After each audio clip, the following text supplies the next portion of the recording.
¿Qué tal, hermanos? Buenos días. Es un gusto estar con ustedes, por lo menos de esta manera, a través de esta plataforma. Y bueno, deseando que usted esté con su corazón dispuesto, con un corazón agradecido delante del Señor, de poder adorarlo, tal vez desde la comunidad de su casa, pero justamente por razones que sabemos no podemos congregarnos.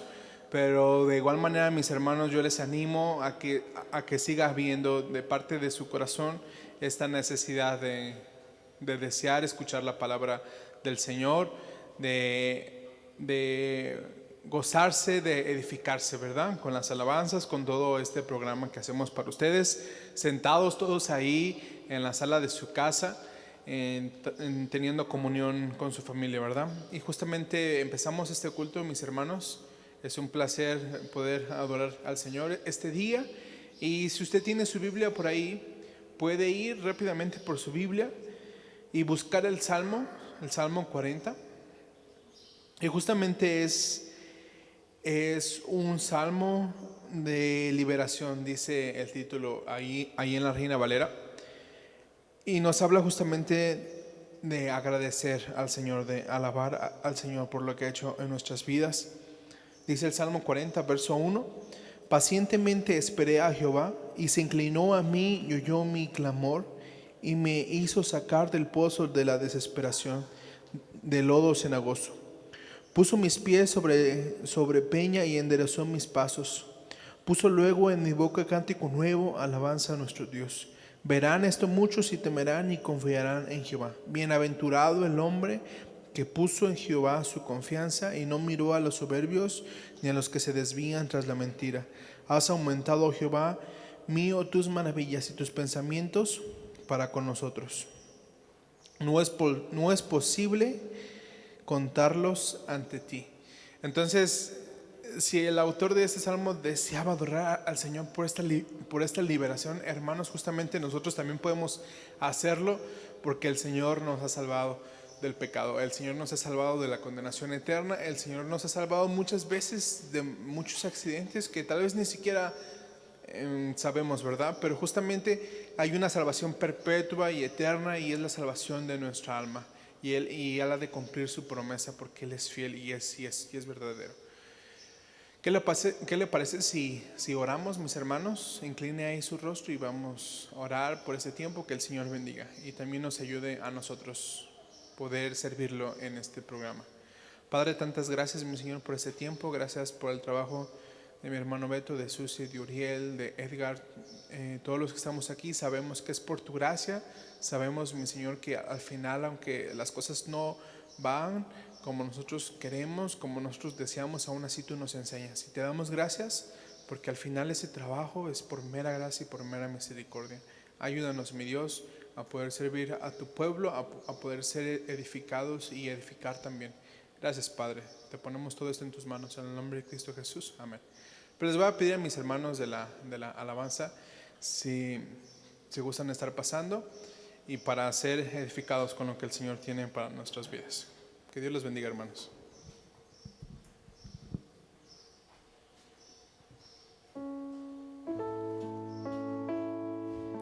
Bien, hermanos, buenos días. Es una bendición estar aquí. Dios les bendiga. Vamos a alabar ahora a nuestro Dios con nuestros labios.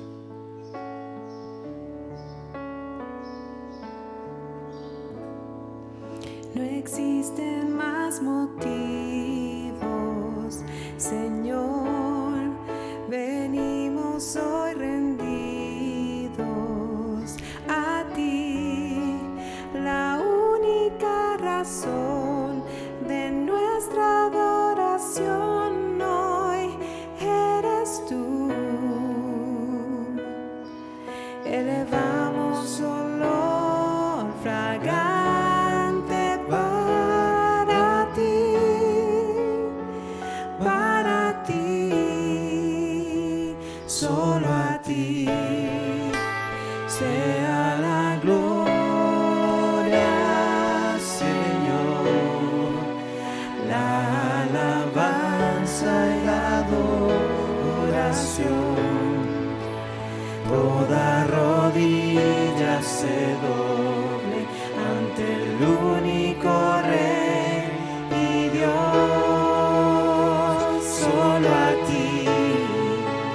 sea la gloria, Señor, la alabanza y la adoración, que toda lengua confiese que tú eres el Señor.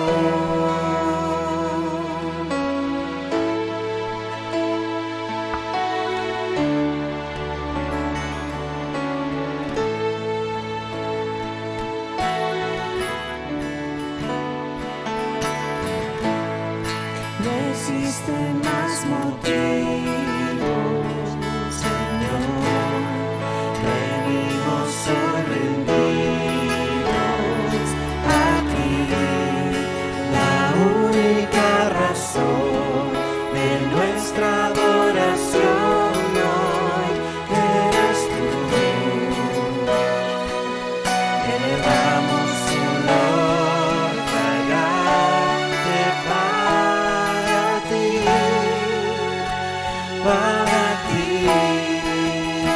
solo aquí será la gloria, Señor, la alabanza y la adoración, toda rodilla se dobla ante el único Rey y Dios, solo aquí sea la gloria, Señor, la alabanza y la adoración, que toda lengua confiese que tú eres el Señor.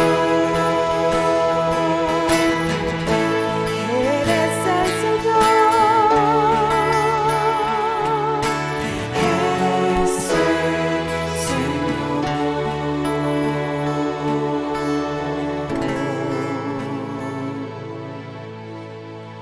Amén. Queremos cantar esta mañana a nuestro Dios y decirle que Él es grande. Hay un hermoso canto que dice: cuán grande es Dios.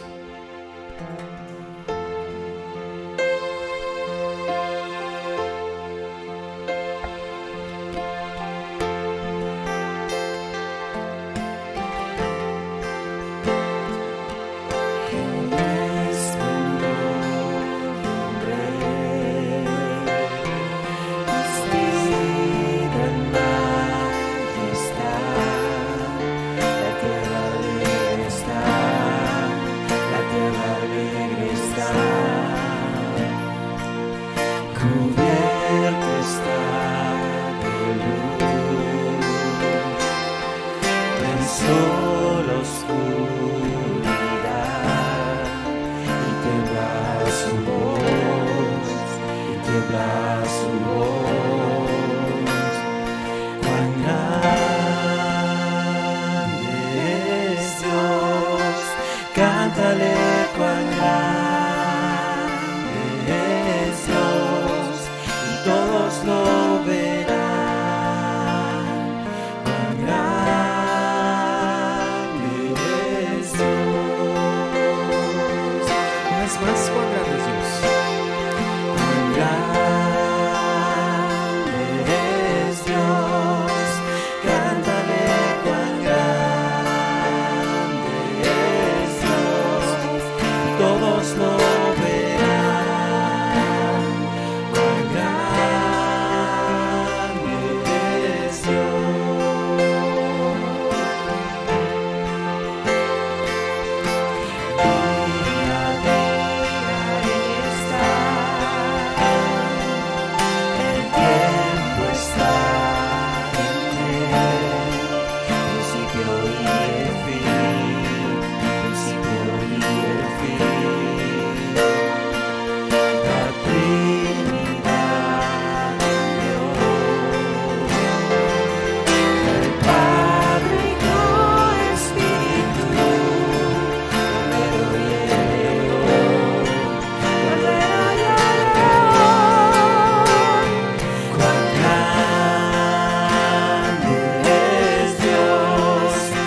cántale cuán grande es Dios, y todos lo verán.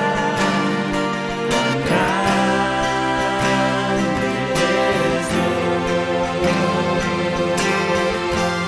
Tu nombre sobre todo es. Tú eres digno de alabar, y mi ser dirá cuán grande es Dios. Tu nombre sobre todo es. Tú eres digno de alabar, y mi ser dirá cuán grande es Dios. Cuán grande es Dios, cántale cuán grande es Dios, y todos lo verán. Cuán grande es Dios. Otra vez. Cuán grande es Dios, cántale cuán grande es Dios, y todos lo verán. Cuán grande es Dios. Exaltado estás, coronado estás, digno de toda la gloria, digno de toda la honra. Exaltado estás, coronado estás, digno de toda la gloria, digno de toda la honra. Cristo Jesús.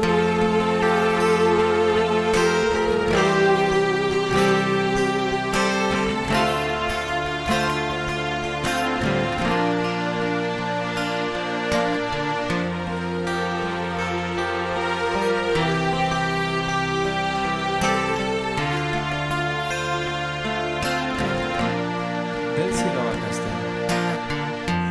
Del cielo bajaste,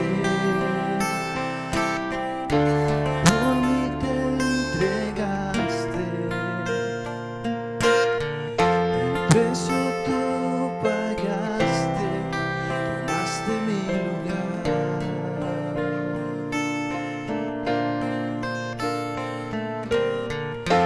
Mi dolor quitaste, mi enfermedad sanaste, Mis culpas tú borraste al morir en esa cruz.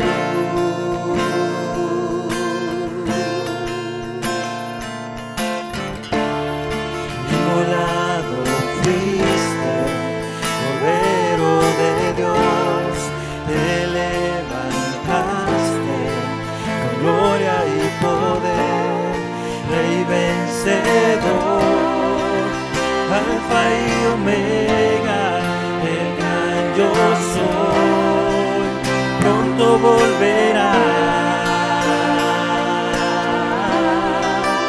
pronto volverás. Exaltado estás, coronado estás, digno de toda la gloria, digno de toda la honra.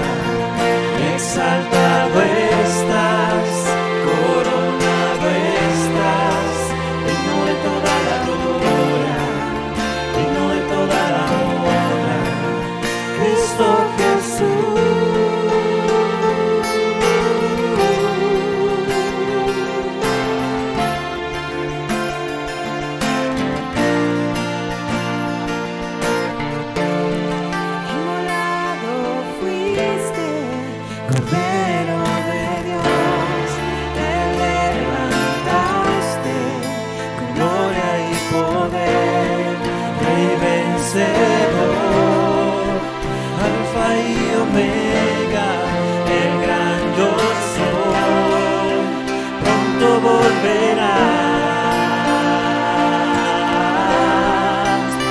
pronto volverás.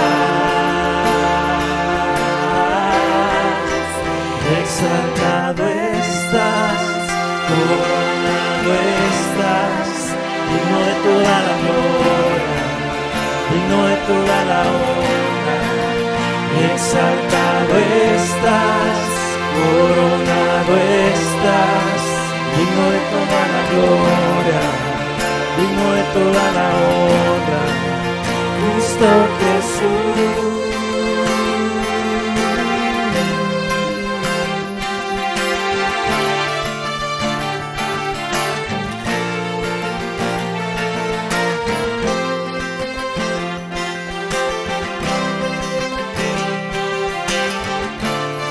Y es una promesa que Él pronto volverá.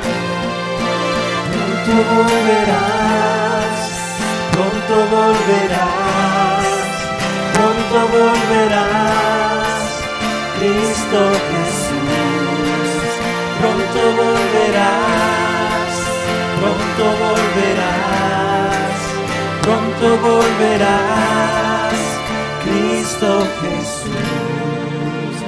Exaltado estás, coronado estás, digno de toda la gloria, digno de toda la honra.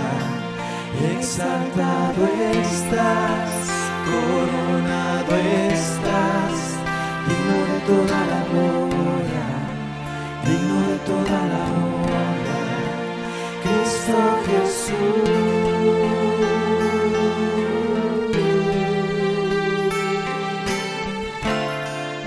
Adelante, hermanos.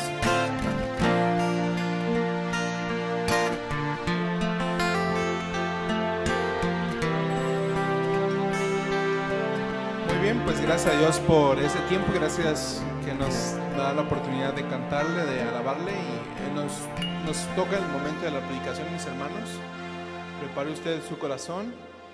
Entonces esas palabras no son simplemente acomodarse en el sillón y agarrar la Biblia y estar atentos, sino en verdad desear que el Señor hable a nuestras vidas y rogarle. Entonces aquí viene nuestro pastor Uriel Valencia. ¿Qué tal, mis hermanos? Pues me da mucho gusto nuevamente estar con ustedes. De verdad es una gran bendición poder compartir la palabra del Señor, y para lo cual le invito a que nos pongamos en una actitud de oración para pedir que sea el Señor quien bendiga su palabra y que el Espíritu Santo, su Santo Espíritu, pues nos guíe y nos enseñe y pueda penetrar a lo más profundo de nuestro ser y poder enseñarnos. Le invito a orar. Oremos. Amado Señor, en esta casi tarde ya, Padre, te glorificamos y bendecimos tu nombre, porque eres un Dios bueno y misericordioso, un Dios que se apiada de su pueblo, un Dios que también le da a conocer su voluntad en la manera en la cómo debemos de presentarnos delante de ti, y eso es de verdad glorioso, Señor. Pues por eso, Padre, que hoy nos disponemos a escuchar tu palabra, tu voluntad, lo que tú deseas que pongamos en práctica, que obedezcamos a través de tu palabra, Señor. Bendícenos a través de ella, bendice cada corazón, bendice cada espíritu que escuche tu palabra, que no seamos oidores olvidadizos, sino hacedores de tu palabra. Bendícela en el nombre de Jesús. Amén. Bueno, hermano, quisiera leerle una cita de un hombre muy conocido, ya de un siglo atrás. Es del hermano Charles Spurgeon. Él dice en uno de sus sermones o de sus obras, dice: ¿quieres deshacerte de tus penas? ¿Te ahogan las preocupaciones? Entonces ve, sumérgete en el profundo mar de la divinidad, piérdete en su inmensidad y saldrás como de un sofá de descanso, renovado y vigorizado. No conozco nada que pueda consolar tanto el alma, calmar tanto las infladas olas del dolor y la tristeza, y expresar tanta paz a los vientos del sufrimiento, como un devoto que reflexiona sobre el tema de la deidad. Esta cita, de verdad, aunque ya fue en el siglo pasado, o hablando hace 2 siglos específicamente, es una realidad todavía, es una realidad. Hoy vamos a ver un tema muy importante. Vamos a tomar una parte de la Escritura que está en Hechos capítulo 17. Y está en esa porción donde el apóstol Pablo está en Atenas. Llegó a la ciudad griega, la capital de Grecia, y vamos a ver cómo comparte el Evangelio. ¿Sabe por qué tomé esta porción? Porque hoy queremos escuchar el Evangelio. Y lo vamos a escuchar y lo vamos a analizar y estudiar a partir de este pasaje. Y es que realmente, hermanos, no ha cambiado absolutamente nada. La situación o el pensamiento humano de aquel tiempo, aproximadamente hace 2000 años estoy hablando, si no es un poco más, un poquito menos, pero hace 2000 años el pensamiento humano o la actitud humana o la actitud de la humanidad con respecto a Dios no ha cambiado mucho con respecto al pensamiento en la actualidad. ¿Sabe por qué? Déjeme comentarle que los humanistas piensan que la idea de Dios es una especie de muleta, que quizás solamente necesitan los débiles, pero estos humanistas no, que son personas fuertes y luchadoras. Es una concepción que tienen del Señor o que tienen sobre Dios. Los ateos y materialistas científicos afirman que la ciencia ha demostrado que Dios no existe y que la existencia del mundo puede explicarse sin que Dios aparezca en la ecuación. Otros que se dicen llamar budistas o muchos budistas piensan que los dioses son inferiores al Buda. Puede que sean necesarios para otorgar pequeños favores, pero sin duda ninguno es digno de ocupar la posición del Señor de sus vidas. Por otro lado, tenemos otro grupo de personas que se dicen llamar animistas o politeístas. Creen que los dioses son responsables de distintos aspectos de la vida y que pueden ser aplacados mediante fórmulas mágicas. Por otro aspecto, o en otro ámbito, tanto budistas como hindús o incluso los católicos han concedido un estatus divino a las imágenes de sus dioses o de sus santos. Los musulmanes consideran que Dios es un ser trascendente y distante de la humanidad, que solo podemos ser esclavos dependientes de su misericordia y no hijos que disfrutan de su amor. Hindús y adherentes de la nueva era creen que Dios está en todas partes, incluso Dios está en uno mismo. Pero también no hay mucha diferencia del pensamiento de algunas personas que se encuentran dentro de nuestras iglesias o que tienen contacto con la iglesia. Recuerde que cuando uno viene al Evangelio, uno viene con muchas mentiras en la cabeza. Por ejemplo, los hijos de padres tiránicos egoístas sentirán posiblemente repugnancia ante la idea de la paternidad de Dios y nuestra presentación de Dios producirá en ellos rechazo. Una persona que ha llegado al cristianismo porque Dios ha cumplido una necesidad sentida a través de la oración, seguramente se va a relacionar con Dios como un médico. Acudirá a Él con sus necesidades, pero no se planteará reconocer el señorío de Dios sobre su vida. Y la persona que ha sido introducida al amor de Dios sin entender su santidad, fíjese, puede tomar el pecado a la ligera y no sentir reparos en adoptar la dinámica de seguir pecando y yendo a Dios para que le perdone. Todos estos conceptos, hermanos, son equivocados sobre Dios y nos muestran a nosotros como iglesia, como parte del cuerpo de Cristo, que es la iglesia, que necesitamos el Evangelio. Nosotros necesitamos, y es el único recurso que tenemos para dar a conocer al único y verdadero Dios, al único creador y Señor de esta creación. Él es el único que nos da palabras de vida eterna y es el único mensaje que nosotros con el cual contamos. Así es que, por lo tanto, hermanos, nosotros necesitamos una apropiada perspectiva de Dios, para lo cual le invito a que nosotros vayamos allí a la porción que le mencioné hace unos momentos, ahí en Hechos capítulo 17. vamos a encontrar cómo el apóstol Pablo presenta el Evangelio de una manera en la que muchos de nosotros no estamos acostumbrados. Recuerdo esas palabras de un hermano que hace varios años predicó aquí en nuestra congregación, predicando precisamente, no recuerdo si de este pasaje, pero un error que cometemos, hermanos, al compartir el Evangelio es que siempre vamos y les decimos que ellos están mal parados delante de un Dios que los va a castigar y que si no se arrepienten, los va a mandar al infierno. Pero ¿sabe en qué consiste el gran error de nosotros al presentar esos argumentos? En que ellos no conocen a ese Dios que los va a castigar.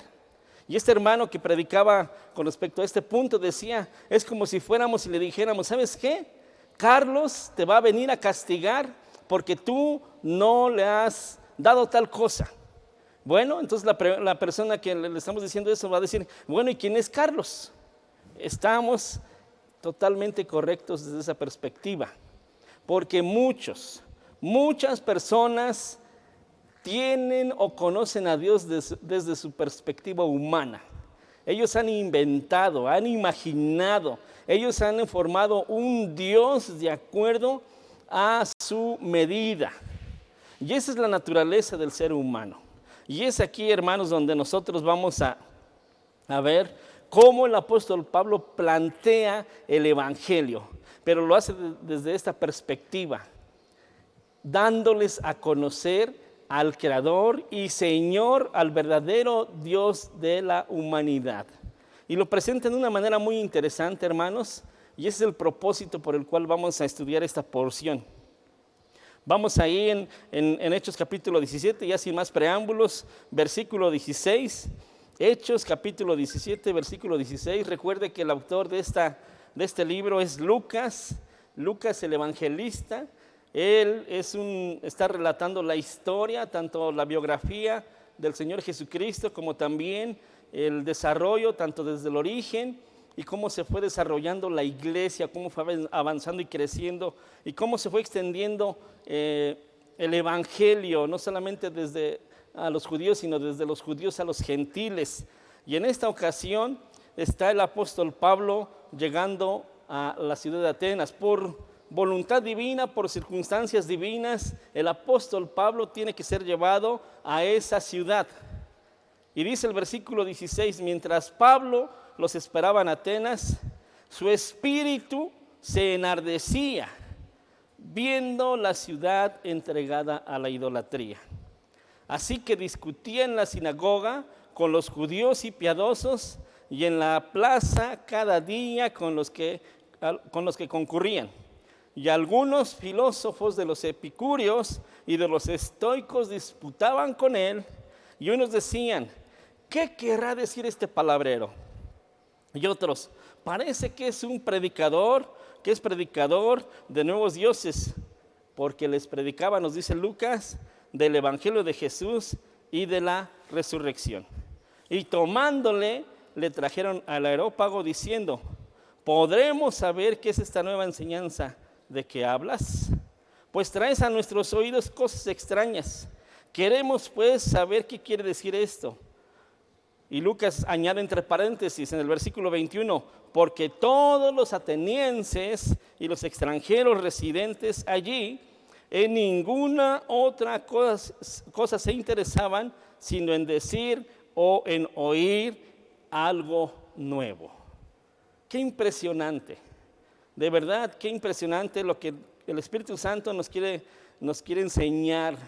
Primeramente, en estos versículos que acabo de dar lectura, vamos a ubicarnos un poquito en el contexto. Ya lo mencioné y la lectura nos lo ha dicho. Está Pablo en la ciudad de Atenas. Recuerde que Atenas es la capital de Grecia.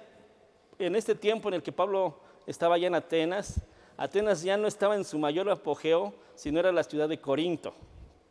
Pero aún así, a pesar de que no estaba en su mayor apogeo, Atenas seguía conservando su reputación como la fuente o como el origen de la sabiduría. Como ya lo mencioné en una predicación pasada, los atenienses, los griegos, así como los corintios, alababan y exaltaban la filosofía. la sabiduría humana, la mente humana. Exaltaban esa sabiduría y es por eso que Lucas nos añade ahí, dice, porque todos los atenienses, el versículo 21, y los extranjeros residentes allí en ninguna otra cosa se interesaban, sino en decir o en oír algo nuevo. Es decir, también eran expertos en la oratoria, en buscar un nuevo conocimiento. Y el apóstol Pablo está allí en esa ciudad. Algo también que no debemos de pasar por alto es la idolatría. Esta idolatría en la que estaba sumergida este pueblo. Leyendo por ahí algunos comentarios, nos indica que el apóstol Pablo estaba, cuando dice la escritura, cuando dice que el espíritu se enardecía viendo la ciudad entregada a la idolatría, Pablo se enardeció, es decir, estaba tan indignado, no molesto así al grado de la ira, pero estaba tan indignado por el corazón de estos atenienses que tenía la misma actitud de Dios por la idolatría. Y si usted no me va a dejar mentir, desde la antigüedad, desde que Dios comenzó a tratar con la humanidad, uno de los pecados que más aborrece el Señor es la idolatría. Y Dios está en su papel de ser así. ¿Por qué? Porque ahorita lo vamos a ver. Entonces el apóstol Pablo está aquí en esa ciudad observando que hay muchos altares a los dioses, pero le llama la atención uno. Irónicamente, parece que Lucas quiere que nos demos cuenta de esto. Irónicamente, hay un altar con una inscripción que dice al Dios no conocido. Al Dios no conocido. Fíjese, esto es irónico porque ¿de qué se jactaban los griegos? Del conocimiento, de la sabiduría, de la mente humana, de las palabrerías, de los argumentos, de la oratoria, del hablar bien, de la elocuencia. Pero entre sus altares hay un altar que dice al Dios no conocido. Irónicamente, ¿por qué? Porque dice el versículo 23, porque pasando y mirando vuestros santuarios hay también un altar en el cual estaba esta inscripción, al Dios no conocido, al que vosotros adoráis sin conocerle. Sin conocerle. ¿Qué nos indica esto? Irónicamente, los atenienses son ignorantes. Después de esa jactancia de sabiduría, son ignorantes. Han fallado en darle gloria, en agradecer al verdadero Dios. ¿Se puede imaginar? Y es ahí, hermanos, donde el apóstol Pablo comienza a presentar el Evangelio. Bueno, antes de eso también es bueno aclarar que el apóstol Pablo cuando estaba, y aquí ya lo hemos leído, cuando estaba allí en Atenas estaba en la plaza, dice la escritura que estaba en las sinagogas, es una costumbre de Pablo, que se metía a las sinagogas para compartir el Evangelio. Era un campo evangelístico, pero también estaba en el ágora. El ágora era la plaza comercial, era donde había mucha gente y también compartía ahí. Y después fue llevado al Areópago. El Areópago era una construcción que probablemente estaba sobre una colina y era donde se discutían los problemas de la ciudad, o era un tribunal. Ahí fue llevado. Pero Pablo no fue llevado para ser sentenciado o enjuiciado, sino fue llevado porque los atenienses tenían comezón, tenían esa curiosidad de qué es lo que Pablo estaba predicando. Entonces Pablo está ahí y comienza Pablo a predicarles. Y así inicia con esta forma, esta argumentación de, en cierta manera, halagar la religiosidad de ellos, pero va con un punto que es esencial, que es crucial en el Evangelio. Y entonces es por eso que él dice, al Dios no conocido, al que vosotros adoráis, pues sin conocerle es a quien yo os anuncio. Déjeme decirle que los atenienses, en todo su conocimiento, ellos pensaban que el castigo venía por parte de los dioses. Entonces, ellos querían esa seguridad de que no fueran castigados, y por eso habían levantado este altar al Dios no conocido, porque como no lo conocían, entonces no vaya a ser que por no adorarle, por no levantar un altar, fuera castigado por ellos. Y eso es lo que usa el apóstol Pablo, porque ese Dios que ellos no conocen, dice el Dios que hizo el mundo. El Dios que hizo el mundo y todas las cosas que en él hay. De verdad, el apóstol Pablo es increíble cómo lo usó el Espíritu Santo, porque también, no quiero pasar por alto, a quienes les está predicando son a dos escuelas filosóficas. Son los epicúreos y los estoicos. Por ejemplo, los epicúreos valoraban el placer, ¿sí? Enseñaban que el placer y evitar el dolor son el fin principal del hombre. Los epicúreos eran materialistas, aunque no negaban la existencia de los dioses, creían que estos no interferían en los asuntos de los hombres. Enseñaban que en la muerte, tanto el cuerpo como el alma, que ambos estaban compuestos de átomos, se desintegraban y que no hay otra vida. Fíjense nomás, esto es lo que creían. ¿Les suena algo familiar esta creencia de hace 2000 años? ¿Les suena algo familiar en la actualidad? Claro que sí. Y por otro lado estaban los estoicos. Por otra parte, estos veían el dominio propio como la virtud más grande. Creían que este dominio propio viene de ser indiferentes tanto al placer como al dolor, alcanzando el lugar donde no se siente nada. Estos eran panteístas, es decir, el panteísmo cree que todo es Dios, y Dios, bueno, aparte de que Dios es omnipresente, pero creen que todo es Dios, hasta uno mismo. Por lo que, hermanos, ¿qué es lo que podemos concluir? Que estas filosofías ofrecen más que una metafísica, ofrecen una filosofía para la vida. Y lo que está presentando Pablo aquí es al Dios que hizo el mundo y todas las cosas que en él hay. Eso contradice estas filosofías, porque Dios se presenta como el creador. Dios es creador de todas las cosas. El origen de todo lo creado, nuestro origen se remonta a Dios. Ese Dios supremo, ese Dios extraordinario. Y algo que me llama mucho la atención, hermanos, es que Pablo sabe con quién está tratando. Eso es algo también que nosotros debemos de tomar en cuenta. ¿Con quién estamos presentándole el evangelio? Pablo sabe que está con los atenienses, con griegos, y que no tienen ningún, bueno, tal vez no de esa manera, pero no conocen las escrituras del Antiguo Testamento como lo conocen los judíos. Y si usted nota, no hay ninguna referencia del Antiguo Testamento. ¿Y qué es lo que va a hacer el apóstol Pablo? Va a usar sus propios argumentos, sus propias referencias para plantear una gran verdad.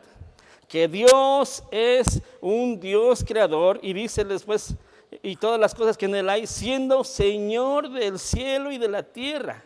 No habita en templos hechos por manos humanas, ni es honrado por manos de hombres.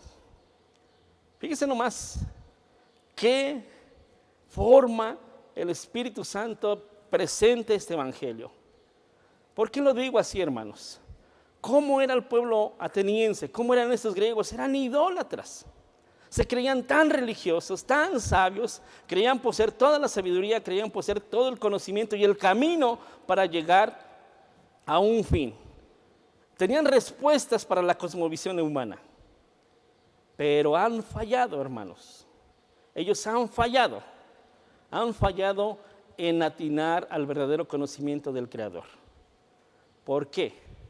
Porque dice Romanos capítulo 1, vaya conmigo, Romanos capítulo 1, versículo 18. Porque la ira de Dios se revela desde el cielo contra toda impiedad e injusticia de los hombres que detienen con injusticia la verdad. Porque lo que de Dios se conoce, ponga atención en esto, porque lo que de Dios se conoce les es manifiesto, pues Dios se los manifestó. Porque las cosas invisibles de Él, ¿cuáles son las cosas invisibles de Él? dice ahí, su eterno poder y deidad se hacen claramente visibles desde la creación del mundo, siendo entendidas por medio de las cosas hechas, de modo que no tienen excusa. Pues habiendo conocido a Dios, no le glorificaron como a Dios, ni le dieron gracias, sino que se envanecieron en sus razonamientos y su necio corazón fue entenebrecido. Profesando ser sabios, se hicieron necios y cambiaron la gloria del Dios incorruptible en semejanza de imagen de hombre corruptible, de aves, de cuadrúpedos y de reptiles. Qué impresionante. ¿Qué nos dice esta porción? Que Dios puede ser conocido a través de lo que Él creó. ¿Qué puede ser conocido? Su eterno poder, es decir, el poder de Dios como creador, el poder o su grandeza, esa grandeza de poder de que Él hizo todo lo que diseñó, planeó, todo lo que vemos. Dios se hace visible, Dios se revela, Dios se da a conocer a través de lo creado. Hay otra porción de la Escritura donde dice, en el Salmo 19:1, usted ya se lo sabe de memoria porque incluso lo cantamos, dice, los cielos cuentan la gloria de Dios y el firmamento anuncia la obra de sus manos. Pero ¿qué cree, hermano? ¿Qué cree? No solamente es posible conocer a Dios a través de la creación, sino también Él puso el conocimiento del mismo a nosotros. Dice Romanos 1:19, lo que de Dios se conoce, les es manifiesto, pues Dios se lo manifestó. Lo que de Dios se conoce, les es manifiesto, pues Dios se lo manifestó. Es decir, Él puso una conciencia en el ser humano. Pero ¿qué pasó? El hombre le dio la espalda al Señor. ¿Y qué pasó con ese conocimiento? Está tergiversado, al grado de que nadie puede llegar al Creador a un conocimiento, a una revelación completa hacia el Señor o del Señor por causa del pecado. ¿Por qué? Porque el hombre mira distorsionadamente. Hay otra porción que nos habla en la Escritura, que está en Romanos 3, donde dice, no hay justo ni aún uno, no hay quien entienda, no hay quien busque a Dios. Todos se desviaron, a una se hicieron inútiles. No hay quien haga lo bueno, no hay ni siquiera uno. ¿Qué nos indica esto? Que la humanidad está perdida, que la humanidad está bajo la ira de Dios y que lo que de Dios conoce solamente le condena. Y tal vez venga a nosotros la pregunta entonces, ¿por qué hay ateos? Déjeme decirle que el problema no es de razón, no es racional, es moral. Hay un pasaje que está en Salmos, en el Salmo 14, versículo 1, donde dice el necio en su corazón, no hay Dios. La necedad de la que habla este pasaje no es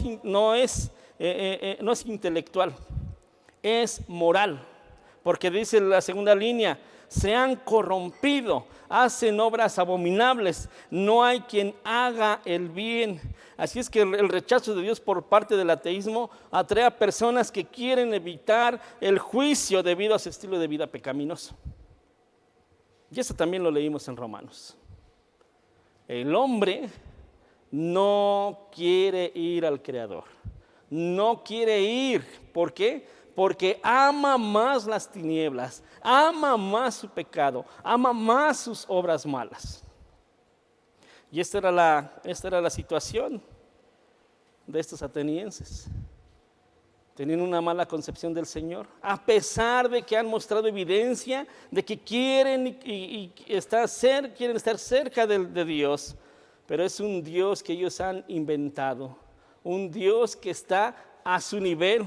Porque el apóstol Pablo dice en el versículo 24, el Dios que hizo el mundo y todas las cosas que en él hay, siendo Señor del cielo y de la tierra, no habita en templos hechos por manos humanas, ni es honrado por manos de hombres como si necesitase de algo, pues Él es quien da a todos vida y aliento y todas las cosas.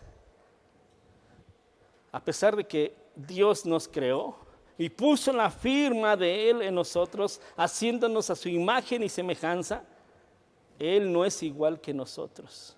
Él no puede habitar en un templo que nosotros hayamos hecho por manos humanas.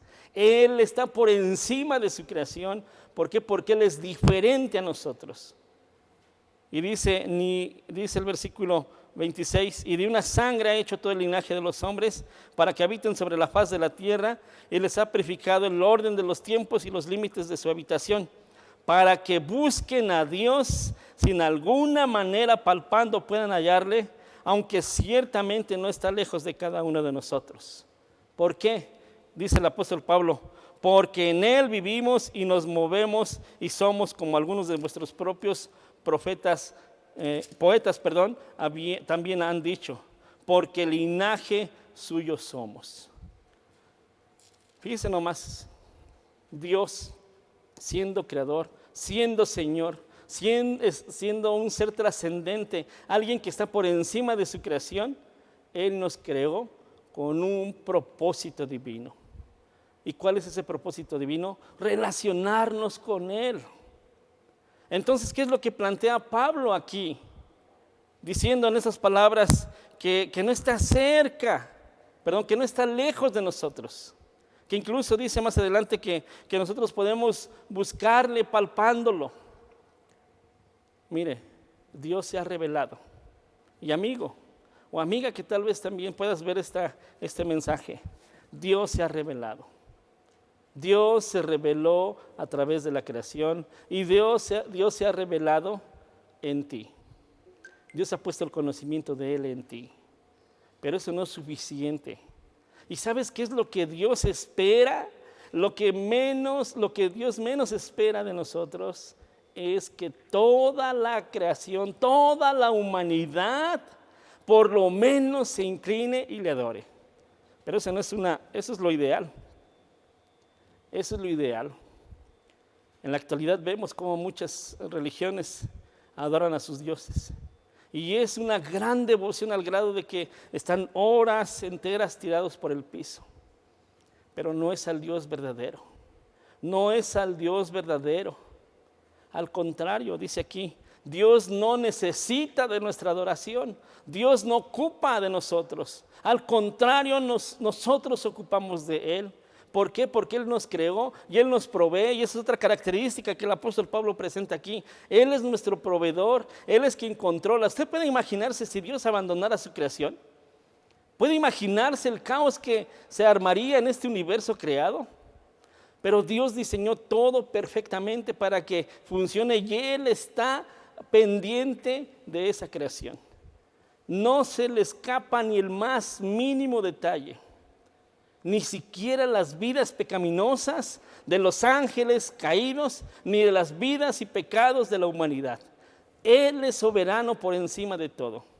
Ese Dios soberano es santo y está en todo su derecho de exigir a la humanidad que cumpla con algo que Él ha especificado. Por eso dice la Escritura en el versículo 30, pero Dios, habiendo pasado por alto los tiempos de esta ignorancia, ahora manda a todos los hombres en todo lugar que se arrepientan, por cuanto ha establecido un día en el cual juzgará a todo el mundo con justicia, por aquel varón a quien designó, dando fe a todos con haberle levantado de los muertos. Mire, Dios es creador. Dios es el Señor. Dios es el sustentador. Dios es el soberano. Tenemos un Dios santo, un Dios amoroso que nos creó para relacionarnos con Él. Pero la humanidad no ha respondido como Él lo ha deseado, como Él lo ha planteado. Puede obligarnos, pero no es el propósito de Dios hacerlo de esa manera. O pudo habernos creado, programados para darle honra y gloria a Él por toda la eternidad, pero Dios no desea eso. Dios nos dio la libertad, como Él es libre, de dedicarle toda nuestra lealtad. Pero nuestra naturaleza nos lo impide. Nosotros no podemos llegar a ese conocimiento salvador, por nuestros propios méritos. Es por eso que lo menos que debemos de hacer, hermanos, es dedicarle al Señor todas nuestras vidas. Lo menos que puede hacer la humanidad es rendirse, postrarse humillados delante del Creador. Pero eso no va a pasar, por lo menos en este tiempo. No va a pasar. Entonces, ese Dios santo, amoroso y justo ha estipulado que todo hombre comparezca delante de Él. ¿Sabe por qué? Porque Él se reveló de una manera más íntima, más cercana. Ya no estoy hablando de la revelación de la creación, ni la revelación que está en nosotros. Él se reveló con Él mismo, la persona de Cristo.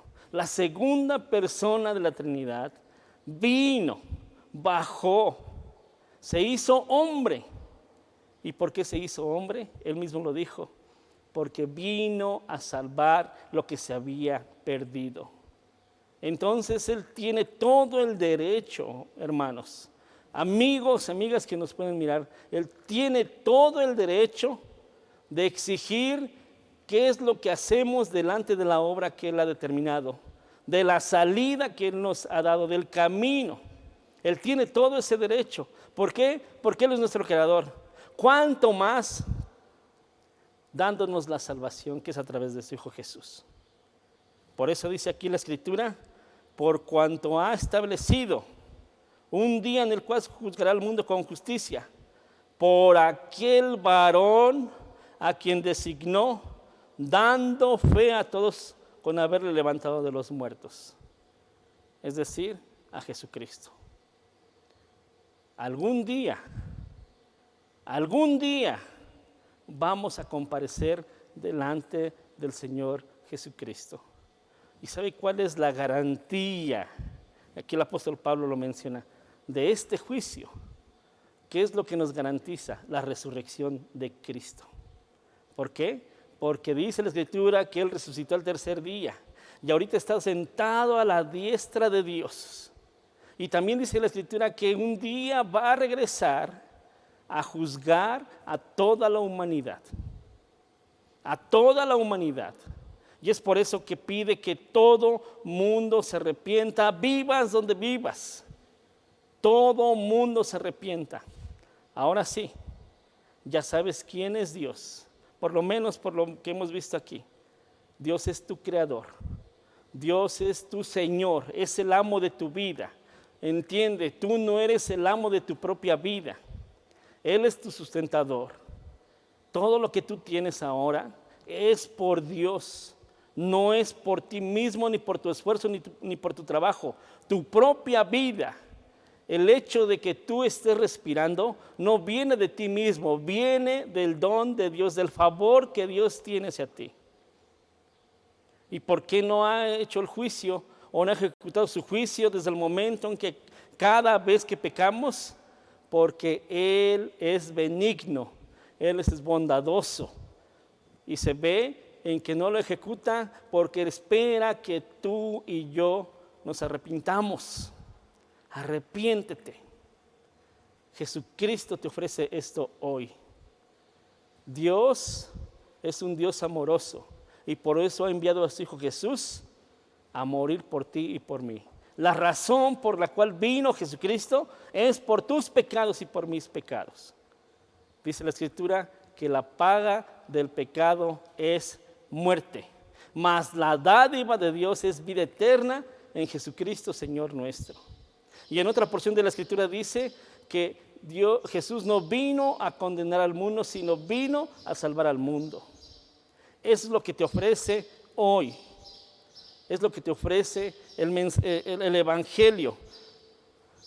Muchos pensarán, ¿cómo es posible que estos hombres o que estos religiosos prediquen esto? Déjame decirte que no consiste la efectividad de nuestro mensaje, no consiste en nuestras habilidades. Posiblemente yo hablo muy mal y tal vez me vas a estar escuchando y tal vez no me entiendas nada de lo que te estoy diciendo. Pero una cosa sí tengo presente, es que aquí está el mensaje de salvación. Aquí está el mensaje de salvación. Es un mensaje que no es mío, es del Señor. Él te pide que te arrepientas y que vayas a Jesucristo por la fe. Arrepiéntete. Pero déjame decirte que el apóstol Pablo, siendo un gran siervo del Señor, dice el versículo 32, pero cuando oyeron lo de la resurrección de los muertos, unos se burlaban y otros decían, ya te oiremos acerca de esto otra vez. Y así Pablo salió de en medio de ellos, mas algunos creyeron juntándose con él, entre los cuales estaba Dionisio el Areopagita, una mujer llamada Dámaris y otros con ellos. Mira, yo no te quiero obligar, yo no quiero convencerte. Es el Espíritu Santo quien se revela a ti. Esta es la única forma a través del Evangelio. Lo que tú has escuchado, tal vez muy simple y no muy elaborado, pero yo te comparto fielmente esto. Y tú eres responsable de qué es lo que vas a hacer con la persona y la obra del Señor Jesús. Recuerda, y no es para infundirte temor, no es para infundirte miedo. Recuerda que algún día todos vamos a comparecer delante del Señor. Ya sé que tú lo creas o no lo creas, vamos a comparecer delante del Señor. Mira, con esto quiero terminar. Jesús tampoco necesita de nuestra honra, aunque parezca contradictorio o paradójico, tampoco necesita de nuestra honra. Él es autosuficiente, Él no necesita de nosotros, pero Él desea que le glorifiquemos con la obra que Él ha hecho. Pero aún así, aunque nosotros no le glorifiquemos, fíjate lo que ha hecho Dios, Dios el Padre. Y lo que va a pasar en aquel día, que si tú no lo hiciste en esta tierra, o en este momento en el que tú viviste en este mundo, de todos modos va a pasar. Fíjate lo que dice esta porción. Está en Filipenses, capítulo 2, versículo 8. Hablando del Señor Jesús, dice, y estando en la condición de hombre, se humilló a sí mismo, haciéndose obediente hasta la muerte y muerte de cruz. Por lo cual Dios también le exaltó hasta lo sumo. ¿Sabes quién le dio la gloria a Dios? Y es la gloria más importante que Dios puede recibir, la gloria de Él mismo. Dios el Padre ya exaltó a Jesús. ¿Qué exaltación ocupa más? Ninguna más. Entonces, ¿qué nos queda a nosotros? Nos conviene, por lo menos, rendirnos en arrepentimiento y fe.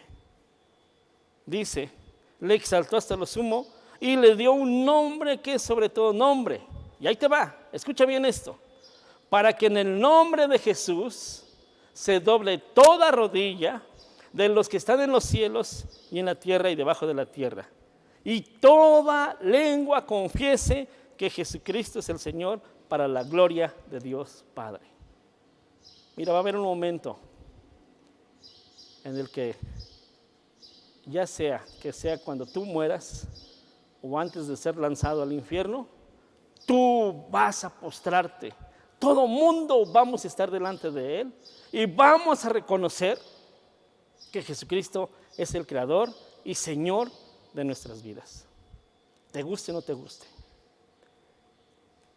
Hay un predicador que se le llama Alejandro Bullón y le preguntan, una persona le pregunta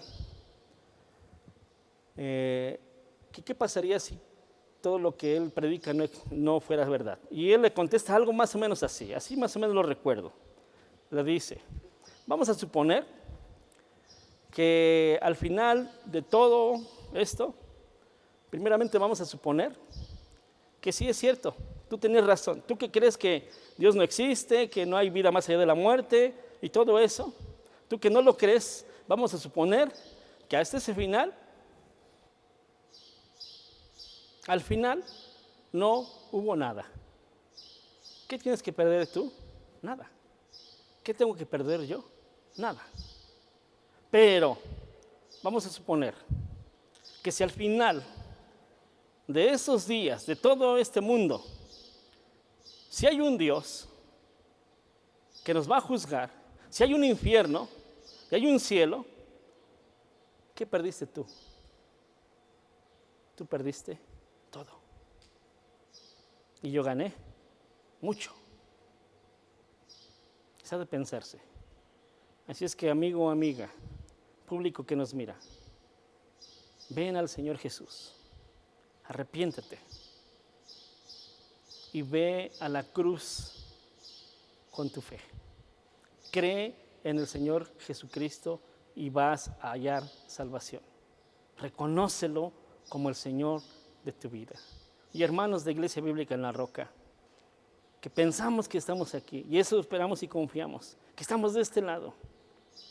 Hermanos, conociendo al Señor ya, conociendo su benignidad de manera experimental, o sea, de manera subjetiva y espiritual, ¿qué juicio nos acarrea, hermanos, si descuidamos seguir conociéndole?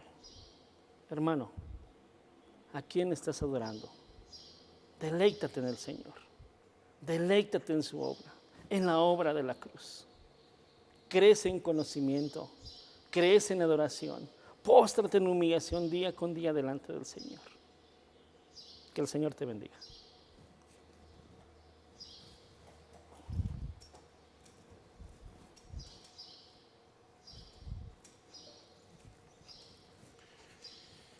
Muchas gracias. Muchas gracias a Dios por su palabra, por su mensaje y palabras realmente confrontantes, ¿no? Si en verdad no hay nada de lo que predicamos, no perdemos nada. Creo que aún la vida del creyente es digna de ser vivida. Y vivimos mucho mejor que aquellos que dicen y viven de no conocer a nuestro Dios, pero en verdad sí lo hay, mis hermanos, sí lo hay. Bueno, pues gracias por su palabra, como venía diciendo, y también, mis hermanos, estamos ahorita recordando a todos los hermanos que tenemos ahí en el chat de oración. Ya lo había comentado el pastor Uriel, si tú deseabas que durante este programa dominical que se transmite el domingo, una petición de oración, se la podías mandar a su WhatsApp personal, al mío, a cualquier hermano o al chat de la iglesia que también tenemos para ese propósito. Estamos recordando a Yara, gracias a Dios ya está un poco mejor de su luxación, damos gracias a Dios por ello. También seguimos rogando por la vida de Eduardo y de su esposa. Pronto está a nacer el bebé, primero Dios, y rogamos que todo salga bien conforme a su voluntad. También por sus oraciones, mi madre está un poco enferma, entonces pues que Dios le sane conforme a su voluntad. Y eso es importante. Lo platicaba con ella ayer. Mis hermanos, la prioridad del creyente cuando hay enfermedad en nuestras vidas no es sanarnos, no lo es. No es esa la prioridad. Y suena tal vez difícil. La prioridad del creyente cuando pasa por la enfermedad es examinar su corazón y ver por qué el Señor le está permitiendo pasar eso. Y si hay una voluntad general que nos deja pasar por ello, y es glorificar a Dios cualquiera que sea nuestra situación, crecer en Dios, crecer en el conocimiento de Cristo cualquiera que sea nuestra situación. Entonces la prioridad no cambia, estemos sanos o estemos enfermos, debemos seguir conociendo, adorando al Señor cualquiera que sea su situación. Entonces recordemos esto, cuando oramos por alguien porque el Señor le sane, si es su voluntad, porque posiblemente no sea su voluntad sanarle, estemos conscientes que el propósito es seguir adorando a nuestro Dios, conocer a Dios a través de la aflicción y a través de la prueba. Esa es la prioridad, no es sanarnos, ni tampoco es la prioridad de nuestro Dios sanarnos. También ahora en la mañana sigo una página de una agencia misionera, se llama Preciosa Sangre. Ella es una agencia carismática, pero ellos se han propuesto la meta de compartir el evangelio al mundo musulmán en Turquía.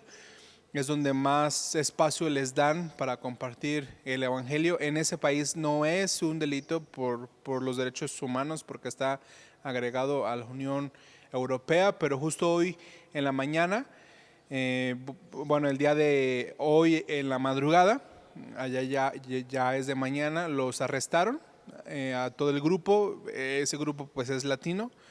Los arrestaron por estar compartiendo el evangelio. Entonces, orar por todos nuestros hermanos que comparten el evangelio en donde hay persecución. Entonces, recuérdenlos, mis hermanos, nosotros tenemos que hacer la obra aquí, pero hay otros que han salido en donde los persiguen. Entonces, oremos porque el Señor les dé gracia, les dé fuerza, les dé esa valentía para no negar al Señor a través de la persecución. Entonces, adoremos al Señor pidiendo por ellos, ¿verdad? Y creo que es todo, mis hermanos. Creo que ha sido un mensaje confrontante en donde debemos reflexionar acerca de lo que el Señor desea de nuestras vidas. Entonces, yo una vez reitero lo que decía el pastor Uriel: arrepiéntete, cree en el Señor Jesucristo, no tienes nada que perder con Él, al contrario, ganas todo con Él. Que Dios te bendiga, hermano. Bendiciones.